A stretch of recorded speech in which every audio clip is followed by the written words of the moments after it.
Hello race fans and friends, welcome back to the channel. It is yours truly, Snowman Cycling, and I've got another race recap for you today. Even though I've been ill and off the bike, you cannot keep a mediocre Zwift racer down for long. And this one is going to be savage. It's on a course that we don't see very often in Zwift racing. I certainly don't race it very often, and that is the Bologna time trial course. So it's 6k of flat roads, followed by 2k of that hellish wall of a Bologna climb. And this is a custom route, so we go down the other side of the climb and then we do another few kilometers. I think it's 5k at the bottom of the climb, and we reach a custom flat finish. And the first 2k of this mixed category race have been pretty boring so far, but that's about to change because I haven't had a warm-up yet. I was late up to try and get on the bike, do this race first thing in the morning before I got out for the day. And it means that this guy going for a breakaway has struck it lucky because I'm coming with him, even though we've got absolutely no chance of making it stick as the group quickly comes back and grabs us. So usually I wouldn't be doing that, but well, the legs needed a bit of a wake up, so happy to try and help him just this once.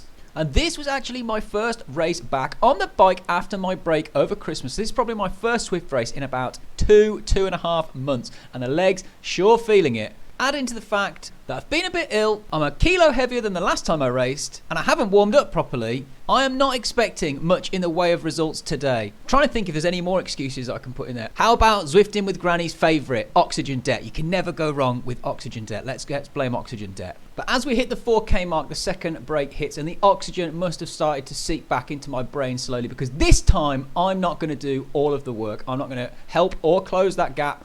I'm going to try and get the other riders to do it with me. But if they don't, I'm going to be positioned at the front of this group to make sure that I can jump across if I have to. This rider here on the front decides to start doing some big numbers to bridge across, so he's helping me and the rest of the riders out. So I'm just going to surf the wheels here and let that come back together. When the gap's 5 or 10 meters and there's a B in that group and there's a few B riders behind, it's highly unlikely that's going to stick. So this time we're going to use our brain, save our legs, and let other riders pull that one back for us. Do things how we usually like to do things at Snowman Cycling, in the laziest, most energy efficient way possible.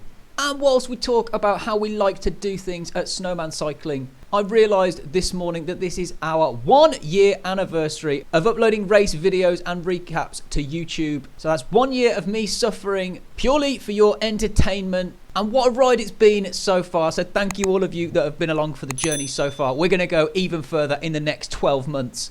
And that brings us nicely to the main event of today's race, the brutal climb of Bologna itself. And as we reach the bottom of this climb, it's really important to make sure that we're positioned properly. So you want to be positioned near the front of this group at these sorts of gradients and these sorts of speeds. There is no draft. There's no benefit from being anywhere in the group. So you want to be where you can position yourself best to pace yourself up this climb. I'm using these riders around me as a marker so I can try and pace myself alongside them. But I'm getting absolutely no benefit from being in their wheels. As you can see, we're at 12, 13 kph on the top left-hand side of the screen. For you to get a draft benefit on Zwift, you need to be going, I think it's 18 kph. It might be 17, but it's at least 17, 18 kph. So anything slower than that, and you're just doing a solo TT using these people to help pace you.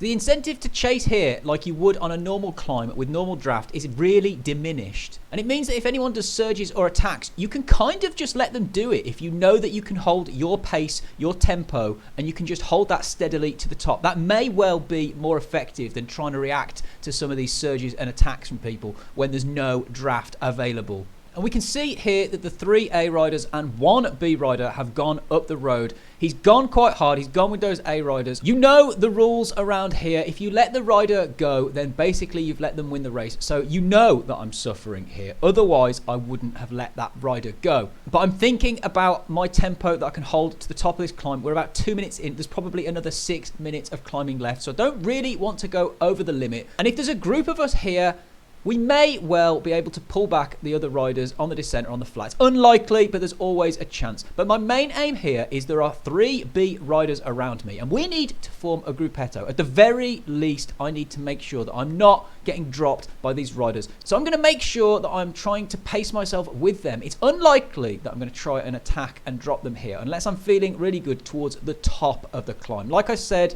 It's going to be about trying to pace ourselves, especially because this is the first race back in a while. And at this point on this 16% gradient, I'm really suffering. It's the legs that are hurting. It's been the sort of accelerations that you get in a race that you don't replicate in training. You can do all sorts of intervals, all sorts of training to get yourself race ready. But I find the surges and the accelerations in a race like this here are exactly what make it difficult. And you really, in my opinion, can't replicate that in training. You need to get race experience. So for me, that's what's sapping the legs a bit here. The power isn't as high as I've done in some efforts in training, but it's the fact I've got to react to other people's tempo and not let them get away, as we can see with this rider here who's trying to attack and break the group. So I'm just reacting to those accelerations here and trying to not let riders get too much of a gap. And interestingly, my heart rate isn't really that high compared to what it can be here. So I'm not sure if that is because I'm ill, if it's because I'm just coming back to racing, if it's because I haven't warmed up properly. But usually that max heart rate can go into the 185s. And at this point, I am on the limit and it's about 168. So I don't know if you guys have ever found that. Let me know in the comments if you've got any ideas. Is it likely to be that illness, or is it likely to just be not warming up properly, or the fact that I haven't raced in a long time? Let me know your experiences down below. And as we come around that bend, the rider ahead has managed to get a bit of a gap. And I'm thinking at this point, it's going to be a fight to try and get onto the podium. There's 3 of us riders here. So I can't ease up and I can't give in. It would have been much easier mentally if I was off the back in 5th place at this point, because I could probably then go a little bit easier. There's nothing on the line, but still there's a podium place at stake. And on this channel, when there's a podium place at stake, you can never give in, never ease up. So here I put in a little bit of a surge. I can see that the B rider, who had a little bit of a gap, has gone too hard. He's cooked himself entirely and he has quit out of the game. So he's gone. So now it's not just a case of trying to get onto the podium. There's a second place at stake too. The rider behind, who was a little bit off the back, Michael Haran, has paced that one perfectly. He was just dangling off the back, but he was saving his energy for a big surge at the top. And I can tell you now, when he came past me here, I wasn't really very impressed when he put in a big burst that made me do 500 watts to try and get onto his wheel. But it was the right move. I don't know if he was trying to drop me before the start of the descent, or if he was trying to drop the rider who was just 5 or 10 meters off the back, direct. But either way, it was the right move, and I'd have done exactly the same thing. And that is why it annoyed me so much. And you can see why pacing is so important on that climb, because that direct rider looked really strong. And in the final 200-300 meters, he just got gapped off the back. And it's very difficult now for him to try and pull that gap back of about 20 seconds when we hit the flat. And I'm having to do some big efforts here to make sure I don't get dropped by Haran on this descent as the lightweight. But we're going to have to work together to keep that rider away from us if we want to stick on the podium. So let's see if we can do that. But before we do that, I'd like to give you guys this week's update on our quest to reach 1,000 subscribers. In the last few videos, I've been explaining to you guys why it's so important for me to try and reach that 1,000 subscriber mark to allow me to access a load of features that YouTube doesn't give me access to as a small content creator. And wow, you guys have come through for me and then some. The comments and support I've received on the last few videos have been absolutely fantastic and have really made me realize it makes all the hours of effort and editing totally worthwhile. We're now at over 750, so 75% of the way there.